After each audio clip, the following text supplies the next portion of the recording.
Priatelia moji, vítajte u mňa v archíve. Toto je také moje vedľajšie pracovisko a odtiaľto budem pre vás nahrávať tieto zamyslenia. Tak toto je nové miesto, kde sa tak budeme stretávať. A už dlho som sa neozval a dlho touto formou som sa vám neprihovoril, a tak by som chcel niečo nové priniesť, ale obávam sa, že to bude zase stále o tom istom ako aj doteraz. Moji milí priatelia, mám na mysli tému, ktorej som už viackrát hovoril, a je to téma takého trápenia, psychického trápenia a rôznych životných okolností, problémov a ako sa s nimi vyrovnať. Duševne, duchovne. Možno, že si poviete, že my sa s tým vyrovnáme sami, trápenie je niečo, s čím sa musíš popasovať a musíš to zdolať, proste to zvládneš, si silný. Musíš si hovoriť hlavne, že si silný. A mentalisti si hovoria, my sme hrdí ľudia, my to dáme. A nepotrebujem pomoc od iných. A už v žiadnom prípade nepotrebujem pomoc od nejakého Boha.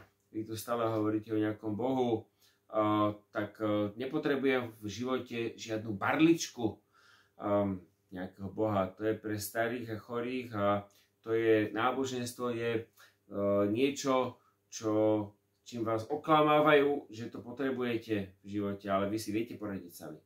No, takto hovoria ľudia. A ľudia tak hovoria dovtedy, kým na nich nepríde niečo zlé.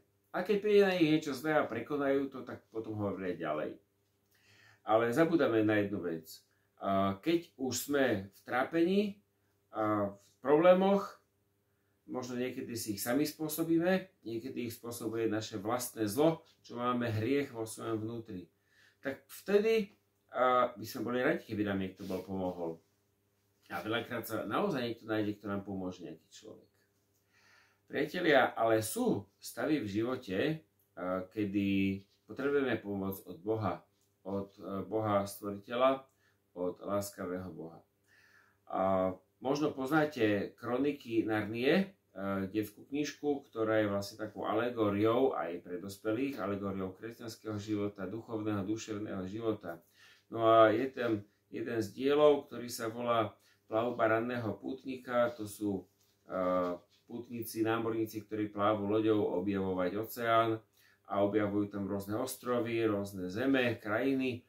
No a je tam jeden ostrov, ktorý je temný ostrov. A teraz hovorím o knihe Narnia, nie o filme. A vo filme je to trošku ináč. No a tak na tomto temnom ostrove je noc. A je čierny oblak. Všetko je zahalené tmou. A tak zachránia tam jedného takého stroskotanca a on im hovorí: dostali ste sa do miesta, kde je stále noc. Je to miesto, kde sa sny stávajú skutočnosťou.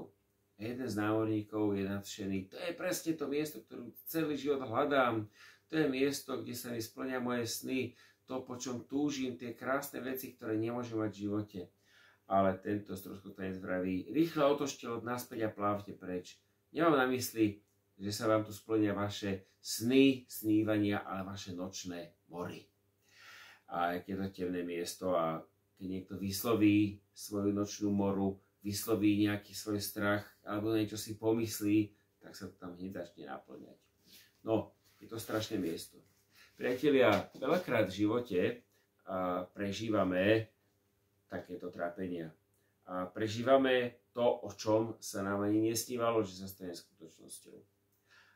Mám tu jeden takýto obraz. Je to obraz, ktorý pre mňa namalovala veľmi dávno jedna kamarátka.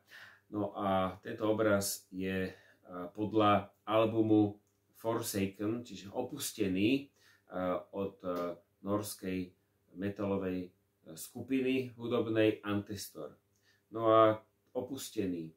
A tak je to kostol, ktorý je opustený v horách a k tomu kostolu kráčajú ľudia, ktorí nesú truhlu s zomretým človekom a je to také smutné. No, priatelia, ja nechcem o tomto hovoriť iba, o smutných veciach. Chcem sa pozrieť do Biblie. A môžete si nájsť, kde v Biblii sa píše príbeh o tom, ako Peter, Ježišov učeník, apoštol, ako chodil po mori. A bola búrka a Ježišovi priatelia, tí apoštoli alebo Ježišovi učeníci sa plavili v búrke na rozbúrenom obrovskom galilejskom jazere a vlny sa valili cez palubu na loď a hrozilo, že sa potopia. No a v tej búrke, a sú teda rôzne verzie tohto príbehu, v tej búrke zrazu vidia pred sebou nejaký prízrak, nejakú svetelnú postavu, ktorá kráča po vlnách. A bol to, hádajte kto? V temnote ich života sa objavil Kristus Ježiš. A tak tento dávny príbeh, priatelia, hovorí o tom, že tento Ježiš kráča po vlnách. A že povedal slovo a vlny sa upokojili. A Peter, jeden z tých jeho priateľov, ktorí veslovali na lodi, zaberali veslami, zrazu, keď sa to upokojilo, vraví, že Ježiš, povedz, aby som mohol ti ísť oproti po vlnách, tak ako ty kráčaš po vode. Je to fascinujúci príbeh, ktorý máme otázniky, či sa vôbec mohlo stať, že by niekto kráčal po vlnách. No ale tak tento Peter sa vydá oproti Ježišovi, vystúpi z loďky a kráča po vode. A Ježiš tiež kráča po vode. A Ježiš sa blíži ku loďke a Peter sa blíži ku nemu a Peter mu úžasnuto pozerá do tváre, do očí a ide si. No ale v tom Peter, ktorý kráča po vode a zrazu si všimne, že sú tam vlny, že je tam vietor, že síce nie je búrka, ale predsa len pod ním je tá bezodná hlbočina, desiatky metrov a sa môže utopiť. Vietor stále fúka, je nepríjemné počasie a on začne naozaj sa potápať. Prečo? No, všetci kazatelia, ktorí o toto hovoria, vravia, že lebo sa nepozeral Ježišovi už do očí, lebo prestal veriť, prestal mu dôverovať. Tak ja to prirovnám k nášmu životu. Možno, že ty, podobne ako ja, alebo moja istá priateľka, o ktorej teraz ja iba viem, tak v určitom čase ste sa vydali na cestu za Ježišom a pozerali ste mu do očí. A napriek okolnostiam života, ktoré neboli priaznivé, ste kráčali Ježišovi oproti nad trápeniami po hladine toho rozbúreného mora. Priatelia, ale potom ste sa začali topiť. A stalo sa to aj mne v živote. A že okolnosti, proste ten život ma prevalcoval a tie problémy a trápenia mi prerastli cez hlavu. No ale vtedy treba zakričať na Ježiša: Ježiš, topím sa, pomôž mi. Áno, netvárte sa na tvrďákov, ale zavolajte na Ježiša. Zavolajte na neho, na ukrižovaného, ktorého mám tu na mojej čiernej vlajke. Ukrižovaného, ktorý trpel aj za tieto naše trápenia, za naše hriechy, visel na kríži. Priatelia, tak Ježiš natiahuje ruku a vyťahuje Petra z hlbočiny a drží ho za ruku a kráčajú spolu naspäť ku loďke. Možno, že si prežil toto všetko, ale teraz kráčaš ku loďke, držíš sa Ježiša a pozeráš sa na cieľ. Cieľ je nebeské kráľovstvo, cieľ je služba Bohu, cieľ je bezpečie, bezpečná loď, miesto, kde prídeš. A možno, že tvoj cieľ je na konci týždňa víkend, kedy prídeš z pracovného procesu, z nejakej divočiny niekde a prídeš do spoločenstva, do cirkvi medzi priateľov, ktorí poznajú Ježiša tak ako ty a tam bude bezpečie. Vrátiš sa tam zo všetkých duchovných útokov a budete sa spolu modliť a bude vám dobre. To je tvoj cieľ, ku ktorému sa uberáš. Ešte ťa čaká celý týždeň, ale ty držíš sa Ježiša a tešíš sa. No lenže v tom si všimneš, že okolo teba stále tie okolnosti zúria, že tá búrka tam stále je. To psychické trápenie, tá choroba, to nebezpečenstva, tí ľudia zlí, ktorí tam sú, proste hoci čo, to tam stále ešte je.